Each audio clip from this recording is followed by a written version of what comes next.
En avril 1912, Grace Beaumont, une femme noire de 28 ans servant comme dame de compagnie d'une riche aristocrate française, embarque sur le Titanic pour sa traversée inaugurale vers New York.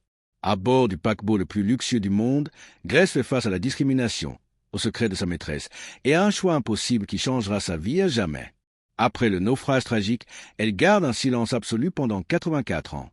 En 1996, à l'âge de 112 ans, Grace décide enfin de révéler ce qui s'est vraiment passé cette nuit-là et pourquoi elle n'a jamais parlé. Avant de connaître le dénouement de cette histoire émouvante, abonnez-vous à la chaîne pour suivre de nouvelles histoires qui émeuvent, inspirent et transforment. Chapitre 1. Grace Beaumont se tenait sur le quai de Southampton en ce matin froid d'avril 1912, regardant avec émerveillement l'immense navire qui se dressait devant elle. Le RMS Titanic était plus grand que tout ce qu'elle avait jamais vu, une montagne d'acier flottante qui promettait luxe et modernité. À 28 ans, Grace était une femme noire élégante aux traits fins, toujours impeccablement vêtue malgré sa condition modeste. Elle portait une robe de voyage sobre en laine grise, un chapeau simple et tenait fermement la valise de sa maîtresse, Madame Marguerite Duval. « Grace, ne reste pas plantée là comme une idiote », siffla Marguerite, une Française aristocrate de 45 ans au visage poudré et aux manières hautaines. « Nous devons embarquer immédiatement.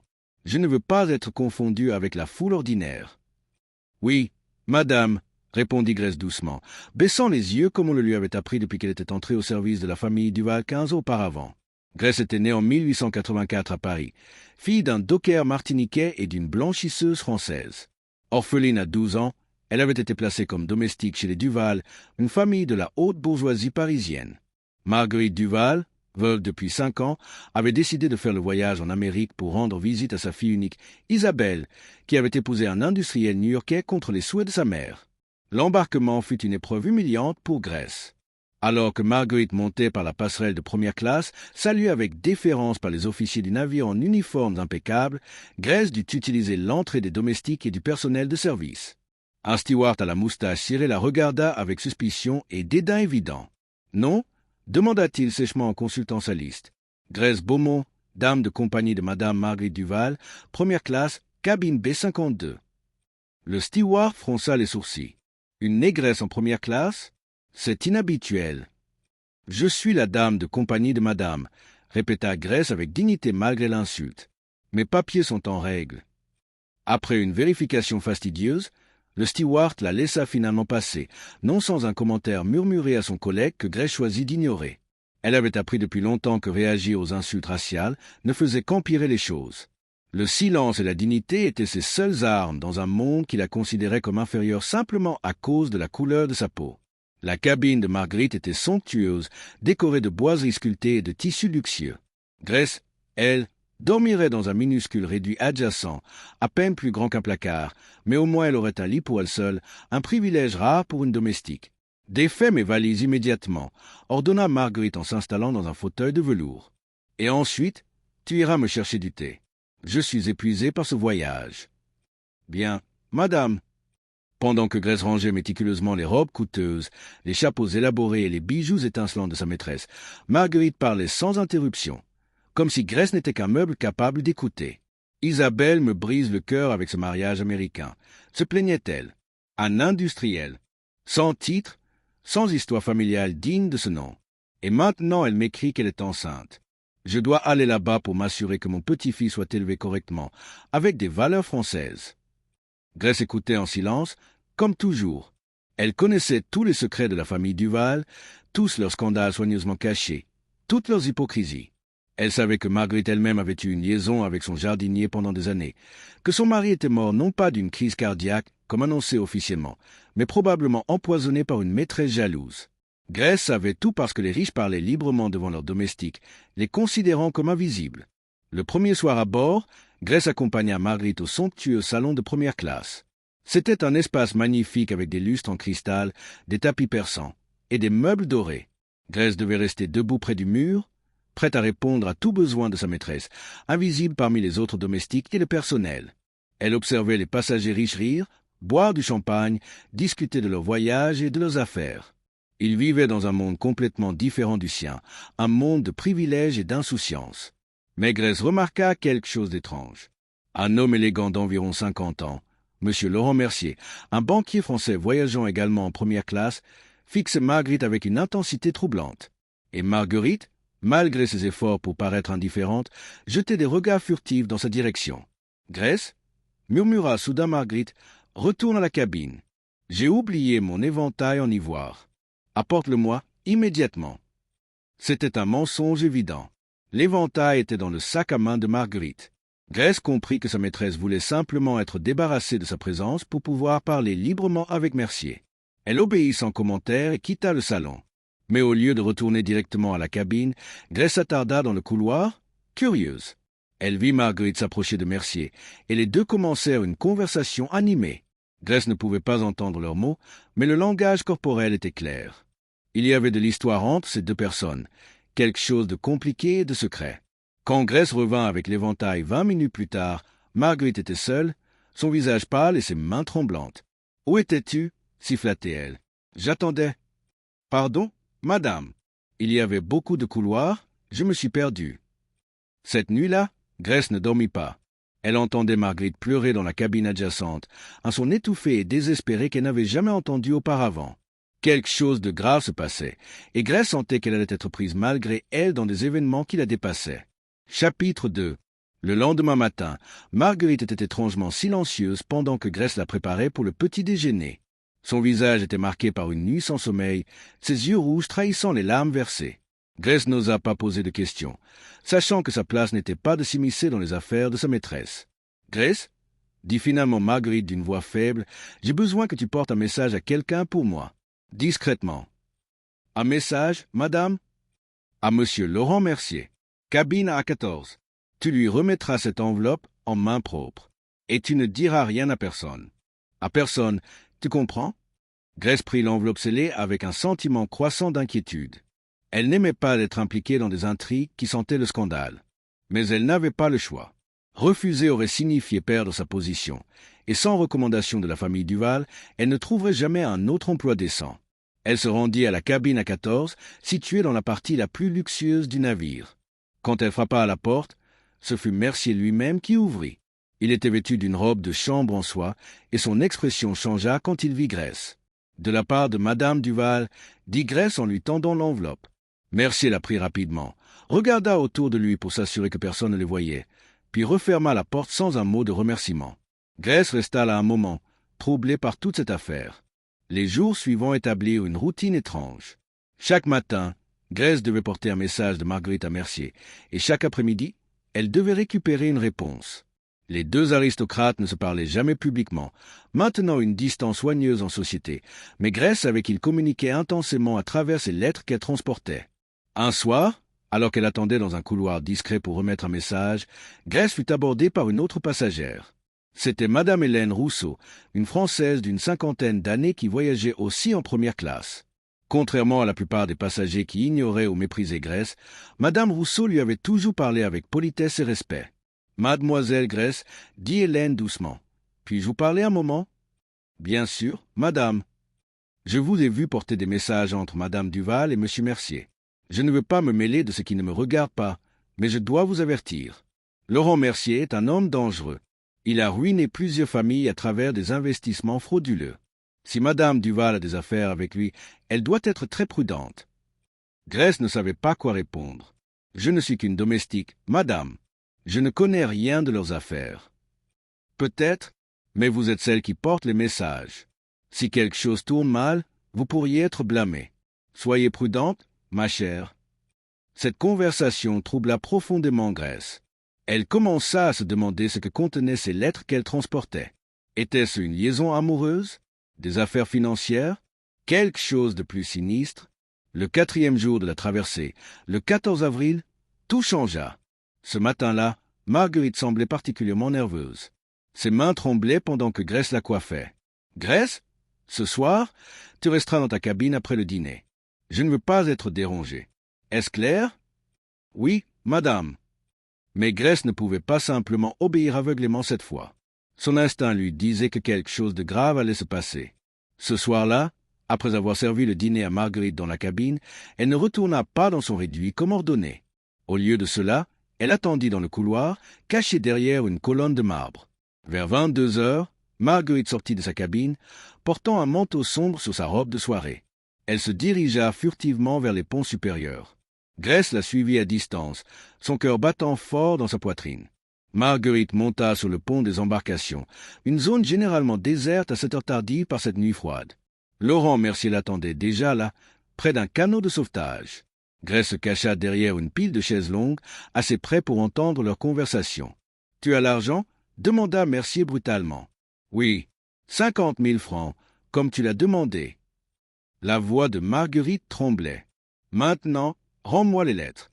Tu avais promis. » « Les lettres ?» Mercier rit cruellement. « Tu es naïve, Marguerite. Pourquoi te rendrais-je mon seul moyen de pression sur toi? Tu m'avais juré. Ces lettres, si elles deviennent publiques, ma réputation sera détruite. Ma fille me reniera. » « Exactement. C'est pourquoi tu continueras à me payer. Disons, 10 000 francs par mois, indéfiniment. C'est du chantage. Tu es un monstre. » Grace comprenait maintenant. Mercier faisait chanter Marguerite avec d'anciennes lettres, probablement des lettres d'amour écrites il y a des années quand ils avaient une liaison.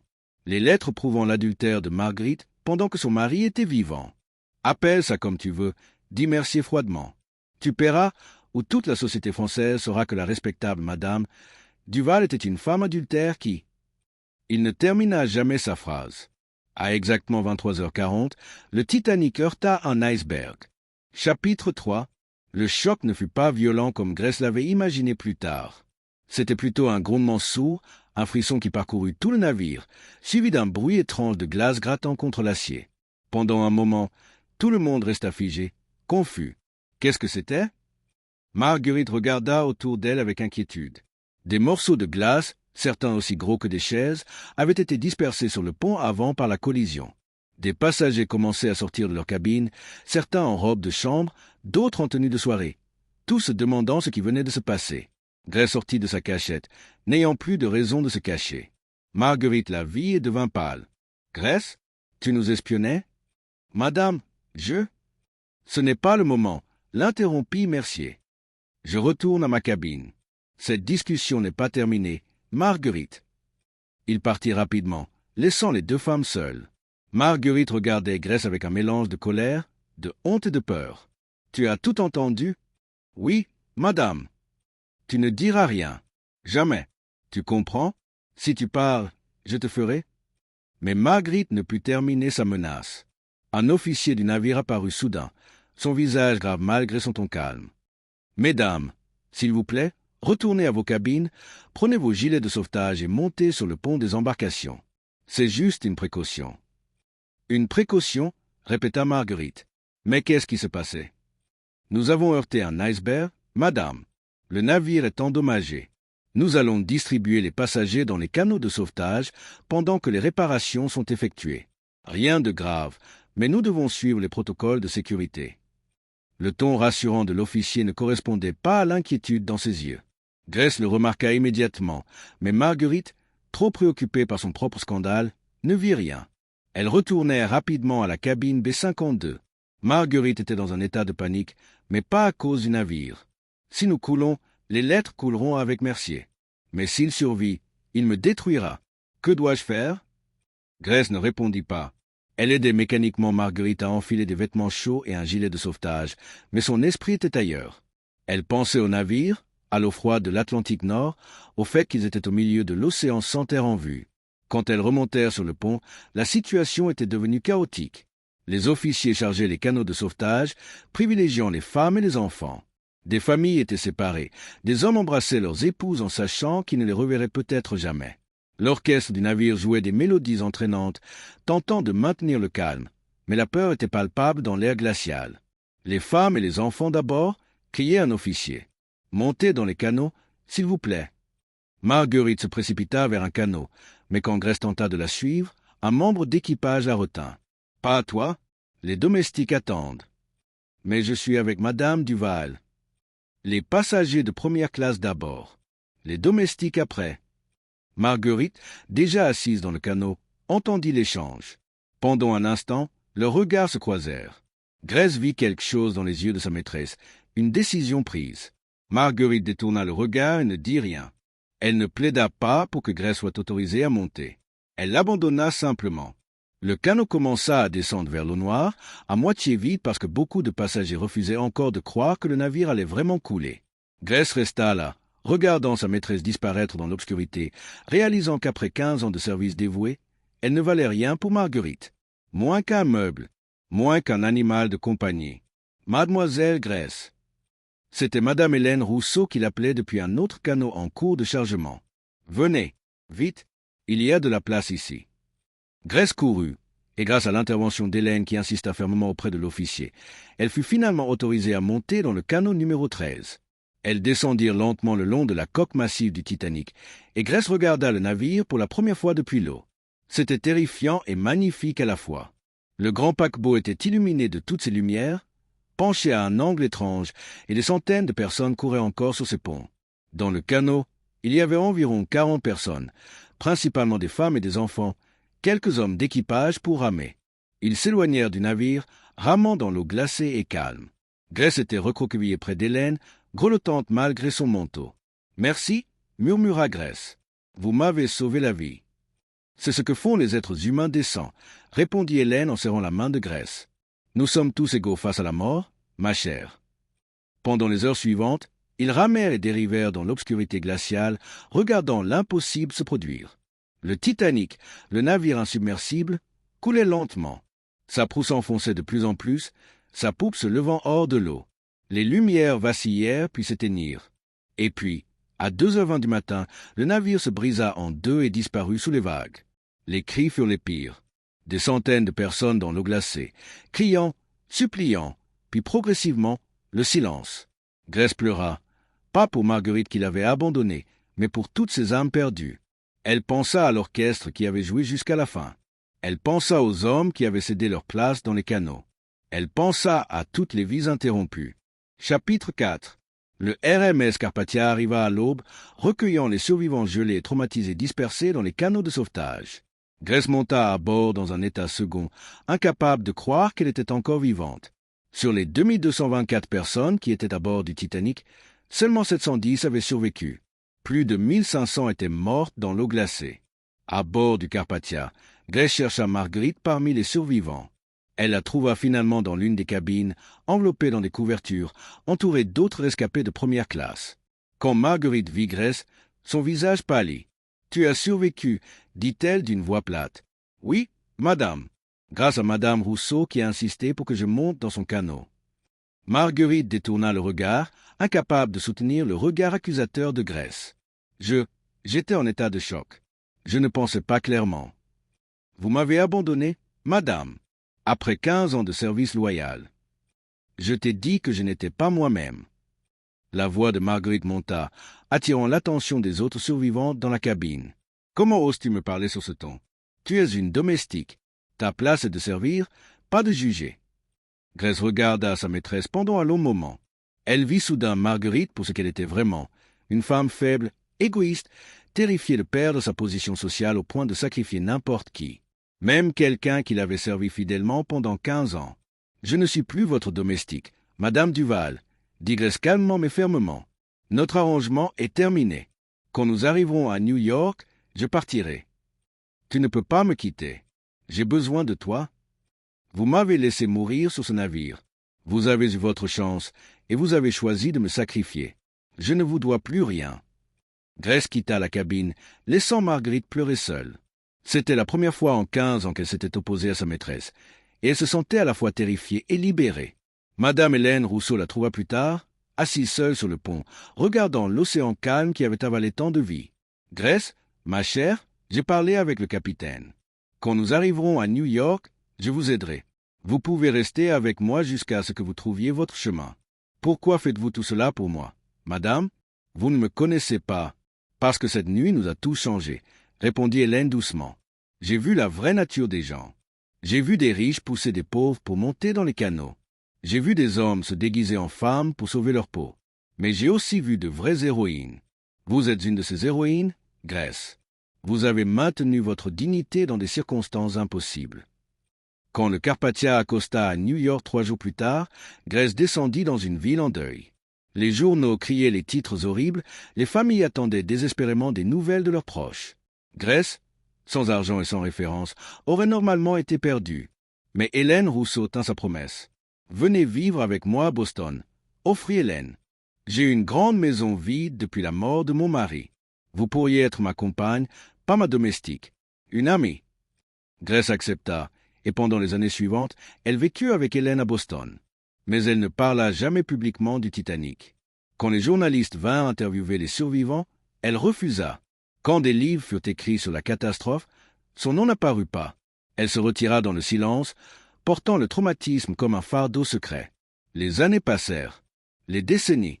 Hélène mourut en 1932, laissant à Grace une petite rente qui lui permit de vivre modestement.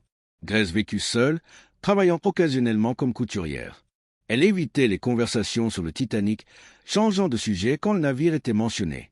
En 1985, quand les épaves du Titanic furent découvertes au fond de l'océan, déclenchant un renouveau d'intérêt mondial, Grace avait 101 ans. Elle vivait dans une maison de retraite à Boston, l'une des dernières survivantes encore vivantes. Les médias la trouvèrent, mais elle refusa toutes les interviews. « Je n'ai rien à dire », répétait-elle. Mais en 1996, à l'âge extraordinaire de 112 ans, quelque chose changea. Une jeune journaliste nommée Sarah Mitchell, différente des autres, réussit à gagner sa confiance. Sarah ne voulait pas juste une histoire sensationnelle. Elle voulait comprendre pourquoi Grace avait gardé le silence pendant 84 ans. Chapitre 5 Sarah Mitchell visita Grace chaque semaine pendant 3 mois complets avant que la vieille dame centenaire n'accepte finalement de parler de cette nuit terrible qui avait changé sa vie à jamais. Elle s'asseyait dans la petite chambre modeste de Grace à la maison de retraite Riverside à Boston, une pièce simple meublée seulement d'un lit étroit, d'une commode ancienne et d'un fauteuil près de la fenêtre où Grace passait ses journées à regarder le monde extérieur. Elles buvaient du thé ensemble, et lentement, très lentement, semaine après semaine, Grace commença à baisser les défenses qu'elle avait construites pendant 84 longues années. « Pourquoi maintenant ?» demanda Sarah Mitchell doucement lors de leur 10e visite, quand Grace avait finalement accepté d'être enregistrée. Après toutes ces décennies de silence, pourquoi choisir de parler maintenant? Grace Beaumont, à 112 ans, était une femme minuscule et fragile, son corps courbé par le poids des années mais ses yeux encore étonnamment perçants et clairs. Ses mains, déformées par l'arthrite, tremblaient légèrement tandis qu'elle tenait sa tasse de thé. Son visage était un paysage de rides profondes, chacune racontant une histoire de décennies vécues.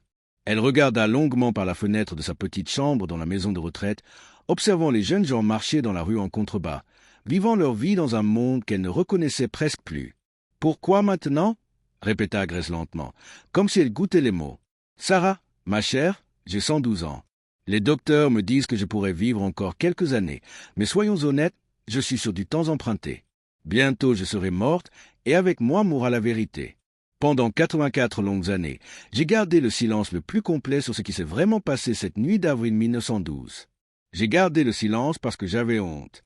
Une honte profonde et dévorante qui rongeait mon âme chaque jour. » Sarah Mitchell, la jeune journaliste aux cheveux roux et aux yeux verts empathiques, se pencha en avant sur sa chaise. « Honte de quoi, Grace? Vous n'avez rien fait de mal. » Grace Beaumont, assise dans son fauteuil près de la fenêtre de sa chambre dans la maison de retraite, regarda ses mains ridées et tachées par l'âge. À 112 ans, elle était l'une des plus vieilles personnes vivantes dans le monde et certainement la dernière survivante noire du Titanic encore capable de témoigner. Ses cheveux étaient complètement blancs, son corps frêle, mais ses yeux noirs brillaient toujours d'une intelligence aiguë. « Honte d'avoir été abandonnée comme on abandonne un objet sans valeur, » dit Grace lentement. « Honte d'avoir été considérée comme moins qu'humaine par quelqu'un que j'avais servi fidèlement pendant 15 ans. Honte d'avoir été si naïve de croire que ma loyauté et mon dévouement comptaient pour quelque chose. Mais maintenant, à la fin de ma très longue vie, je réalise que mon silence prolongé a permis à l'histoire d'être racontée seulement par les riches, par les blancs, par ceux qui avaient le privilège social de faire entendre leur voix sans être questionnés. « Racontez-moi tout », encouragea Sarah Mitchell doucement, tenant son stylo au-dessus de son carnet. « Je veux entendre chaque détail de votre version. » Grace prit une profonde respiration et commença à raconter tout ce qu'elle avait gardé en elle pendant 84 longues années. Elle parla de l'embarquement humiliant à Southampton, où elle avait été traitée comme une citoyenne de seconde classe malgré son billet de première classe. Elle raconta la discrimination constante à bord, les regards de mépris, les commentaires murmurés. Elle décrivit le luxe obscène du navire, les passagers riches qui ne voyaient même pas les domestiques qui les servaient. Vous devez comprendre, dit Grace avec une intensité qui démentait son grand âge, que le Titanic était un microcosme de la société de l'époque. Il y avait les riches en première classe, vivant dans un luxe inimaginable. Il y avait les immigrants en troisième classe, entassés dans des conditions à peine meilleures que des animaux. Et puis il y avait des gens comme moi, les domestiques, les invisibles, ceux qui servaient les riches mais qui n'étaient jamais vraiment vus comme des êtres humains complets. Sarah Mitchell, la jeune journaliste qui avait réussi à gagner la confiance de Grace, écoutait avec une attention intense, enregistrant chaque mot. « Parlez-moi de ce que vous avez ressenti quand Marguerite Duval vous a abandonné dans le canot de sauvetage, » demanda-t-elle doucement. Grace ferma les yeux, et même après 84 ans, la douleur était encore visible sur son visage centenaire. Ce n'était pas de la colère que j'ai ressentie à ce moment-là. C'était quelque chose de plus profond. Une confirmation de ce que j'avais toujours mais refusé d'accepter complètement, que pour elle, je n'étais pas une personne. J'étais un objet utile, comme une chaise ou une lampe. Et quand un meuble ne vous sert plus, vous ne pensez même pas à le sauver d'un incendie. Sarah Mitchell, la jeune journaliste qui avait gagné la confiance de Grace après des mois de visites patientes, écrivait furieusement dans son carnet. Elles étaient assises dans la petite chambre spartiate de Grace à la maison de retraite de Boston, un endroit modeste mais propre avec une vue sur un jardin où les premières fleurs printanières commençaient à pousser en ce matin de mars 1996. « Racontez-moi ce qui s'est passé après votre arrivée à New York », encouragea Sarah doucement. « Vous avez dit que Madame Rousseau vous avait prise sous son aile. » Grace hocha lentement la tête, ses mains ridées tenant une tasse de thé qui tremblait légèrement. À 112 ans, elle était frêle mais son esprit restait remarquablement vif. Hélène Rousseau a été la première personne blanche à me traiter comme un être humain complet, pas comme un meuble ou un outil.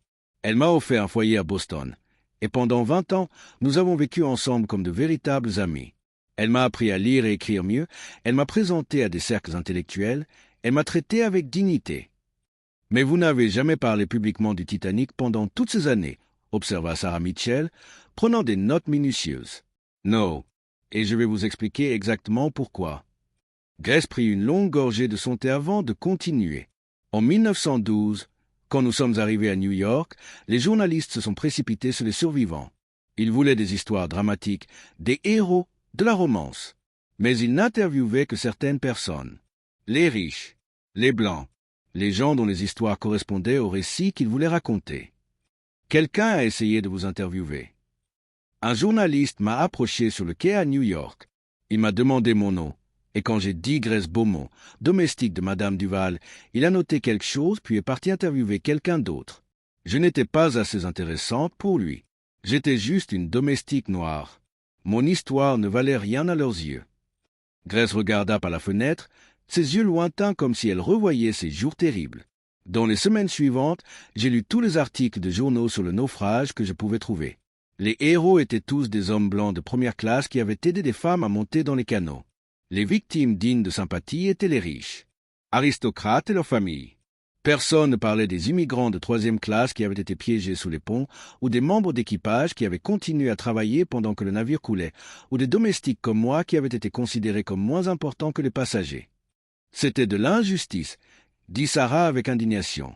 C'était la réalité de notre monde à cette époque. Et honnêtement, ça n'a pas beaucoup changé même aujourd'hui. Grace soupira profondément. Mais la vraie raison de mon silence était plus compliquée que juste le racisme de la presse. J'avais honte. Honte? De quoi? Honte d'avoir été abandonnée par Marguerite. Honte d'avoir été considérée comme si peu importante qu'après 15 ans de service loyal, ma maîtresse avait pu me regarder dans les yeux et choisir de me laisser mourir sans la moindre hésitation. Les larmes montèrent aux yeux de Grace pour la première fois depuis le début de leur conversation. Vous devez comprendre, Sarah, j'avais consacré toute ma vie adulte à cette femme. Je l'avais servie, protégée, gardé ses secrets. Je l'avais considérée presque comme une famille. Et en un instant, elle m'a montré que je n'étais rien pour elle. Absolument rien. Sarah tendit une boîte de mouchoirs à Grace, attendant patiemment qu'elle se compose. Que s'est-il passé avec Marguerite après le naufrage? Elle est allée rejoindre sa fille Isabelle à New York. Elle a vécu là-bas pendant quelques années, puis elle est retournée en France. J'ai suivi sa vie de loin, lisant occasionnellement des mentions d'elle dans les journaux français qu'Hélène recevait. Marguerite a donné plusieurs interviews sur le Titanic au fil des ans. Elle racontait comment elle avait été tellement courageuse, comment elle avait aidé d'autres passagers, comment elle avait été séparée tragiquement de sa fidèle domestique Grace dans le chaos. Elle a menti? Pas exactement. Elle a simplement omis la partie où elle m'a regardé et a choisi de ne rien dire pendant qu'on m'empêchait de monter dans son canot. Elle a créé une version de l'histoire où nous avions été victimes des circonstances plutôt qu'elle soit une femme qui avait fait un choix délibéré de m'abandonner. Grace secoua la tête avec amertume. Et qui allait la contredire? Moi? Une domestique noire vivant discrètement à Boston, contre une aristocrate française respectée. Vous auriez pu essayer. J'y ai pensé. Pendant des années, j'y ai pensé. Surtout dans les années 1920 et 1930, quand des livres sur le Titanic commençaient à être publiés et que l'histoire devenait figée dans une version particulière. Mais chaque fois que je considérais de parler, je me demandais, qui me croirait? Et même si quelqu'un me croyait, qu'est-ce que ça changerait? Marguerite ne serait pas punie. Les morts ne reviendraient pas. Et moi, je serais exposé comme la domestique abandonnée, l'objet de pitié et de scandale. Sarah comprenait maintenant la complexité du silence de Grace. Le traumatisme a joué un rôle aussi, n'est-ce pas? Énormément. Pendant des années après le naufrage, je faisais des cauchemars terribles. Je me réveillais en sueur, entendant encore les cris de ces centaines de personnes mourant dans l'eau glacée. Je voyais le visage de Marguerite me regardant depuis le canot, détournant le regard comme si je n'existais pas. Je revivais ce moment où j'ai réalisé que ma vie ne valait rien pour elle. Grace ferma les yeux, la douleur encore visible sur son visage ridé plus de 8 décennies plus tard. Hélène m'a aidé du mieux qu'elle pouvait. Elle m'encourageait à parler de mes sentiments, mais je ne pouvais pas. Parler signifiait revivre, et revivre était trop douloureux. Alors j'ai enfoui tout ça profondément en moi, et j'ai essayé de continuer. Qu'est-ce qui a changé? Pourquoi parler maintenant? Grace fut silencieuse pendant un long moment, rassemblant ses pensées. Plusieurs choses. Premièrement, je suis vieille maintenant. Vraiment vieille. À 112 ans, je suis probablement la dernière survivante du Titanic encore capable de parler clairement. Quand je mourrai, mon histoire mourra avec moi si je ne la raconte pas maintenant. Et j'ai réalisé que mon histoire n'est pas juste la mienne. C'est l'histoire de tous les gens comme moi qui ont été ignorés, effacés, considérés comme sans importance. C'était comme une responsabilité. Exactement. En 1985, quand ils ont découvert l'épave du Titanic au fond de l'océan, il y a eu cette énorme résurgence d'intérêt. Des documentaires, des livres, des films. Tout le monde voulait parler du Titanic. Mais encore une fois, les histoires qui étaient racontées étaient les mêmes. Les riches passagers de première classe, le capitaine héroïque, l'orchestre courageux. Toujours les mêmes personnes glorifiées pendant que des centaines d'autres restaient dans l'ombre. Sarah hocha la tête, captivée par chaque mot. Vous vouliez corriger le récit. Pas corriger, compléter. Le récit traditionnel n'est pas faux, mais il est incomplet. Il manque des voix comme la mienne. Et plus j'ai vieilli, plus j'ai réalisé que l'histoire appartient à ceux qui la racontent. Pendant 84 ans, j'ai laissé d'autres raconter l'histoire du Titanic sans ma contribution. J'ai permis que mon silence efface mon existence de cet événement historique majeur. Avez-vous des regrets? Beaucoup. Je regrette de ne pas avoir parlé plus tôt, quand d'autres survivants étaient encore vivants et auraient pu confirmer ou ajouter à mon histoire. Je regrette d'avoir laissé la honte et la peur me faire taire. Je regrette que pendant toutes ces décennies, j'ai permis à Marguerite de contrôler le récit sans contestation. Grace s'arrêta, puis ajouta, « Mais je comprends aussi pourquoi je fais ce choix. Le traumatisme ne suit pas la logique. La peur n'est pas toujours rationnelle. J'ai fait ce que je devais faire pour survivre émotionnellement. Et maintenant, je fais ce que je dois faire pour honorer la vérité avant de mourir. Parlez-moi plus de votre vie après le Titanic. Comment avez-vous reconstruit? » Grace sourit faiblement. C'était difficile. Les premières années à Boston avec Hélène étaient les plus dures. J'étais hanté par le naufrage, par la trahison de Marguerite, par la culpabilité de survivants. Pourquoi avais-je survécu quand tant d'autres, peut-être meilleurs que moi, étaient morts? Je n'avais pas de réponse à cette question. Comment avez-vous trouvé un sens à votre survie? Lentement, Hélène m'a introduite dans des cercles de femmes engagées socialement. Des suffragettes, des réformatrices, des femmes qui luttaient pour la justice sociale. Pour la première fois de ma vie, je me trouvais dans des espaces où ma voix, mon opinion, mon humanité étaient valorisées. C'était transformateur. Les yeux de Grace s'illuminèrent un peu au souvenir. J'ai commencé à faire du travail bénévole avec des immigrants nouvellement arrivés, les aidant à s'adapter à leur nouvelle vie en Amérique. C'était ma façon de donner un sens à ma survie. Si j'avais survécu au Titanic pendant que d'autres mouraient, alors je devais utiliser cette vie pour quelque chose de significatif. Vous ne vous êtes jamais marié? Non. J'ai eu des opportunités. quelques hommes bien qui s'intéressaient à moi. Mais je portais trop de bagages émotionnels. Le Titanic m'avait changé fondamentalement. Je ne faisais plus confiance facilement. Je gardais toujours mes distances émotionnelles, toujours prête à être abandonné d'eux. Nouveau.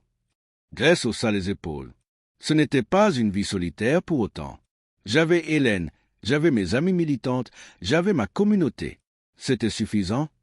Sarah tourna une page de son carnet. Revenons à Marguerite un instant. L'avez-vous revue après le naufrage? Une seule fois. C'était en 1923, 11 ans après le Titanic. J'étais à New York pour une conférence sur les droits civiques. Je marchais dans la rue, et soudain, je l'ai vue. Marguerite. Elle était plus âgée, bien sûr, mais toujours reconnaissable. Elle portait des vêtements élégants. Elle était accompagnée de sa fille Isabelle. Qu'avez-vous fait? J'ai traversé la rue pour l'éviter. Mais elle m'a vu. Nos regards se sont croisés pendant peut-être 3 secondes. J'ai vu la reconnaissance dans ses yeux, puis la honte, puis elle a rapidement détourné le regard et a continué à marcher comme si elle ne m'avait jamais vu. Grace secoua la tête. C'était tellement typique d'elle. Même 11 ans plus tard, elle ne pouvait pas faire face à ce qu'elle avait fait. Elle a juste choisi de me rendre invisible encore une fois. Comment vous êtes-vous senti? Libéré, étrangement. Voir Marguerite comme une femme vieillissante ordinaire plutôt que comme ma maîtresse toute-puissante m'a aidé à réaliser qu'elle n'avait plus aucun pouvoir sur moi. Sa trahison m'avait blessé profondément, mais je n'avais pas besoin de son repentir ou de ses excuses pour guérir. Je pouvais guérir par moi-même. Sarah était fascinée. Et Laurent Mercier, l'homme qui faisait chanter Marguerite, savez-vous ce qui lui est arrivé? Il est mort pendant le naufrage. Ils n'ont jamais retrouvé son corps, ce qui était le cas pour la plupart des victimes. Ironiquement, sa mort a résolu le problème de Marguerite. Les lettres de chantage ont coulé avec lui, probablement encore dans sa cabine. Elle était finalement libre du chantage, mais au prix de 1500 vies. Grace secoua la tête avec tristesse. Je me suis toujours demandé si elle voyait la justice cosmique dans cette issue. Elle obtenait ce qu'elle voulait, mais seulement à travers une tragédie terrible. Les semaines passèrent, et Grace continua à partager son histoire avec Sarah. Elle parla de détails qu'elle n'avait jamais partagés avec personne. La discrimination quotidienne qu'elle avait vécue à bord du Titanic, la beauté du navire contrastant avec la laideur du traitement humain, les conversations qu'elle avait entendues révélant les préjugés profonds des passagers de première classe. Il y avait cette passagère, racontait Grace, Madame Charlotte Dubois, une Française riche qui voyageait avec son mari. Un soir, je l'ai entendue discuter avec d'autres dames dans le salon. Elle disait « C'est tellement généreux de notre part de permettre aux nègres de voyager sur nos navires. Ils devraient être reconnaissants de la civilisation que nous leur apportons. » Et toutes les autres femmes acquiesçaient, comme si elles venaient de dire quelque chose de profond et charitable. Comment réagissiez-vous à de telles choses? Je ne réagissais pas extérieurement. Je gardais mon visage neutre, mes yeux baissés. Mais intérieurement, je bouillais. Je voulais crier. Je suis aussi humaine que vous. Je pense, je ressens, je rêve. Ma peau est différente, mais mon cœur est le même. Mais dire ça aurait signifié être renvoyé, peut-être pire. Alors je me taisais et j'endurais. Le naufrage a-t-il changé les attitudes de certaines de ces personnes? Pas vraiment. Face à la mort, certaines personnes ont montré leur vraie nature noble, comme ces hommes qui ont cédé leur place dans les canaux. Mais d'autres ont montré leur égoïsme jusqu'au bout. J'ai vu des hommes riches essayer de s'auboudoyer ou d'intimider leur chemin vers les canaux. J'ai vu des gens pousser des plus faibles. La tragédie ne rend pas automatiquement les gens meilleurs. Elle révèle simplement qui ils sont vraiment. Sarah publia la première partie de son interview avec Grace en mars 1996 dans un grand magazine national. L'article s'intitulait « Grace Beaumont, la survivante oubliée du Titanic rompt enfin son silence ». La réaction fut immédiate et massive. Des milliers de lettres affluèrent à la maison de retraite où vivait Grace. Certaines venaient d'historiens remerciant Grace d'avoir partagé sa perspective unique. D'autres venaient de personnes de couleur exprimant leur gratitude pour avoir enfin une voix qui ressemblait à la leur dans l'histoire du Titanic. Quelques lettres étaient négatives, accusant Grace de chercher l'attention ou de déformer l'histoire, mais celle-ci était rare. « Je ne peux pas croire la réponse », dit Grace à Sarah lors d'une visite. « Pendant 84 ans, j'ai pensé que personne ne se soucierait de mon histoire. Mais regardez toutes ces lettres. Les gens se soucient. Ils veulent entendre. Votre histoire est importante, Grace. Elle comble un vide dans notre compréhension historique. » Plusieurs producteurs de documentaires contactèrent Grace, voulant filmer son témoignage. Elle accepta de participer à un documentaire sérieux qui serait diffusé sur une chaîne éducative. Pour la première fois, à 112 ans, Grace Beaumont fut filmée racontant son expérience du Titanic. Le documentaire fut diffusé en septembre 1996 et toucha des millions de téléspectateurs. Grace, assise dans un fauteuil dans sa petite chambre, parlait avec une clarté remarquable pour son âge. Elle montrait la médaille que lui avait donnée Hélène Rousseau des années auparavant, une simple médaille en argent gravée avec les mots « Pour Grace, qui survécut non seulement au Titanic mais aussi à l'indifférence humaine ». L'impact fut profond. Les manuels d'histoire commencèrent à être révisés pour inclure des perspectives plus diversifiées sur le naufrage. Les musées du Titanic ajoutèrent des sections sur les domestiques, les immigrants et les personnes de couleur à bord. L'histoire de Grace devint un cas d'étude dans les cours universitaires sur la façon dont l'histoire est construite et qui a le pouvoir de la raconter. Vous avez changé la façon dont les gens pensent au Titanic, dit Sarah lors d'une de ses dernières visites avec Grace en décembre 1996. Grace sourit faiblement. Elle était très malade maintenant, son corps de 112 ans finalement cédant après avoir tenu si longtemps. Peut-être, mais ce qui m'importe le plus, c'est que j'ai finalement dit ma vérité. Je ne suis plus silencieuse. Je ne suis plus invisible. Mon histoire existe maintenant dans le monde et elle continuera d'exister après ma mort. Avez-vous fait la paix avec tout ce qui s'est passé? Grace réfléchit longuement. Paix est peut-être un mot trop fort. Je ne sais pas si on fait vraiment la paix avec la trahison, le traumatisme, des décennies de silence pesant. Mais j'ai fait quelque chose de peut-être plus important. J'ai accepté. J'ai accepté que j'étais humaine, que j'ai fait les choix que je pouvais faire à l'époque, que mon silence était une forme de survie même s'il avait un coût. Quel message voulez-vous laisser? Je veux que les gens comprennent que l'histoire n'est pas juste les événements qui se produisent. C'est qui racontent ces événements. Pendant trop longtemps, seules certaines voix ont été entendues pendant que d'autres étaient effacées. Mon silence pendant 84 ans a permis cet effacement. Mais mon choix de finalement parler montre qu'il n'est jamais trop tard pour réclamer votre place dans l'histoire. Grace Beaumont mourut paisiblement dans son sommeil. Le 15 janvier 1997, entourée par Sarah et quelques amis proches. Elle avait 113 ans. La nouvelle de sa mort fit les gros titres. Grace Beaumont, dernière survivante noire du Titanic, décède à 113 ans après avoir partagé son histoire. Ses funérailles attirèrent des centaines de personnes de tous horizons.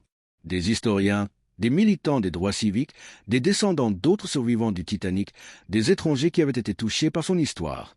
Sarah lut la lettre que Grace avait laissée, écrite de sa propre main tremblante quelques semaines avant sa mort. Chers amis et étrangers qui venaient honorer ma mémoire, si mon histoire peut enseigner quelque chose, c'est que le silence protège toujours les puissants et efface les vulnérables. Pendant 84 ans, j'ai gardé le silence par honte, par peur, par traumatisme. Ce silence a permis à d'autres de contrôler le récit, d'effacer mon existence, de minimiser mon humanité. Mais dans mes dernières années, j'ai appris quelque chose de crucial. Chaque voix compte. Chaque histoire mérite d'être entendue.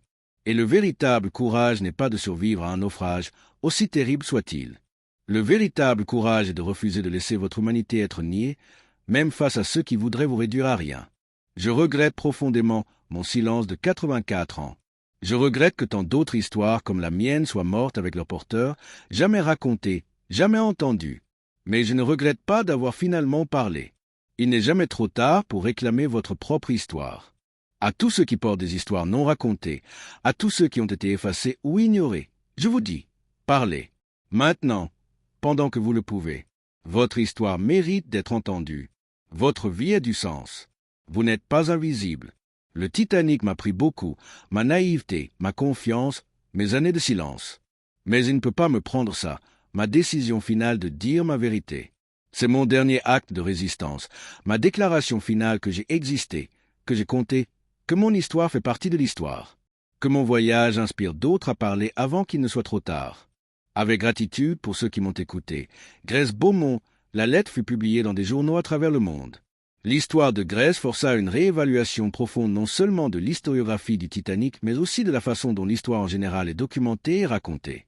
Les historiens commencèrent à chercher activement les histoires des domestiques, des immigrants, des personnes de couleur qui avaient été sur le navire mais dont les expériences n'avaient jamais été documentées. Son courage de briser le silence après 84 ans inspira d'autres survivants, oubliés d'autres tragédies, à partager leurs propres histoires. Des femmes qui avaient survécu à des abus mais avaient gardé le silence par honte. Des minorités qui avaient vécu des discriminations mais avaient cru que personne ne voulait entendre. des travailleurs dont les contributions avaient été minimisées dans les récits officiels. L'histoire de Grèce devint un symbole de l'importance de toutes les voix. Aujourd'hui, le nom de Grace Beaumont est inclus dans tous les mémoriaux majeurs du Titanic. Au musée du Titanic à Belfast, il y a une section entière dédiée aux histoires non racontées, avec la photo de Grace en position centrale. Son histoire est enseignée dans les écoles comme un exemple puissant de la façon dont l'histoire peut être incomplète quand seules certaines voix sont entendues et valorisées. Chaque année, lors du 14 avril, anniversaire du naufrage, des gens du monde entier se souviennent non seulement des victimes célèbres, mais aussi de Grace Beaumont, la femme qui a refusé d'être effacée. Des bouquets de fleurs sont déposés à son mémorial à Boston. Des articles sont écrits sur son courage. Des discussions sont tenues sur les leçons de son silence et de sa décision finale de parler. L'héritage de Grace ne concerne pas seulement le Titanic. Il concerne le pouvoir de dire sa vérité, aussi tardivement. Il concerne le refus d'accepter l'invisibilité. Il concerne la compréhension que l'histoire appartient à tous, pas seulement aux puissants et aux privilégiés. Sarah Mitchell, qui est maintenant une historienne respectée spécialisée dans les histoires marginalisées, dit souvent « Grace Beaumont m'a appris que mon travail comme historienne n'est pas juste de documenter ce qui est facile à trouver. C'est de chercher activement les voix qui ont été effacées, de créer de l'espace pour les histoires qui ont été ignorées. Chaque personne qui a vécu un événement historique a une perspective valable, et notre compréhension de l'histoire n'est complète que quand nous entendons toutes ces perspectives. » L'histoire de Grace pose aussi des questions importantes que nous devons continuer à nous poser. Combien d'autres Grace Beaumont existent dans notre histoire, leurs histoires jamais racontées? Combien de perspectives avons-nous perdues parce que certaines voix étaient considérées comme sans importance? Comment pouvons-nous créer un monde où les gens n'ont pas à attendre 84 ans pour sentir que leur histoire vaut la peine d'être entendue? Ces questions continuent de résonner aujourd'hui, plus de 20 ans après la mort de Grace. Son histoire nous rappelle que l'histoire n'est pas fixe, qu'elle continue d'évoluer à mesure que de nouvelles voix sont entendues. Elle nous rappelle que le silence n'est jamais neutre, qu'il a toujours un coût. Et elle nous rappelle que le courage de parler, même tard, même face à la peur et au doute, peut changer non seulement notre propre vie, mais aussi la compréhension collective de ce qui s'est passé. Grace Beaumont a survécu au Titanic, mais plus important encore, elle a survécu aux décennies qui ont suivi avec son humanité intacte. Et dans ces dernières années, elle a trouvé le courage de transformer son silence en voix, son invisibilité en présence, sa honte en dignité. C'est peut-être son plus grand héritage, la preuve vivante qu'il n'est jamais trop tard pour réclamer votre propre histoire. Astérisque, astérisque, et ainsi se termine une autre histoire d'époque passée. Abonnez-vous à la chaîne et suivez de nouvelles histoires qui émeuvent, inspirent et transforment.